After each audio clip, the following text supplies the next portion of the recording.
অনুষ্ঠান বাড়ির মতো চিঁড়ে আর বাদামের ঝুরি আলু ভাজা রেসিপি নিয়ে আজ চলে এসেছি।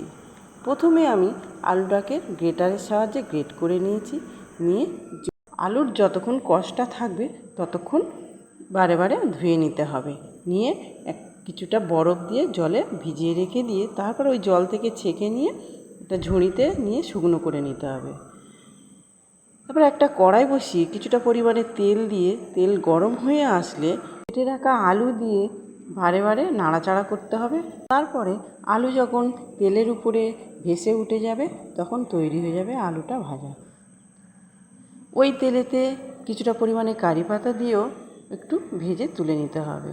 নিয়ে তারপরে একটু চিঁড়ে দিয়ে, চিঁড়েটা বেশিক্ষণ ভাজতে লাগে না, তেলে দিয়ে একটু নাড়াচাড়া করে নিলে হয়ে যাবে চিঁড়েটা ভাজা। আবারও একই তেলেতে কিছুটা পরিমাণে চিনেবাদাম দিয়ে গ্যাসটা লো পাওয়ারে রেখে বারে বারে নাড়াচাড়া করে নিতে হবে। তারপর বাদামটা একটু মুচমুচে ভাব এসে গেলে তৈরি হয়ে যাবে ভাজাটা। ভাজার উপরে কিছুটা পরিমাণে চাট মশলা ছড়িয়ে দিয়ে হাত দিয়ে সব ভাজাগুলো একসাথে মিশিয়ে নিলে তৈরি হয়ে যাবে ঝুরি আলু ভাজা। আমার তো এই অনুষ্ঠান বাড়ির এই ঝুরি আলু ভাজাটা খুব পছন্দের। আপনাদের কার কার এই ঝুরি আলু ভাজাটা পছন্দ কমেন্ট করে জানাবেন।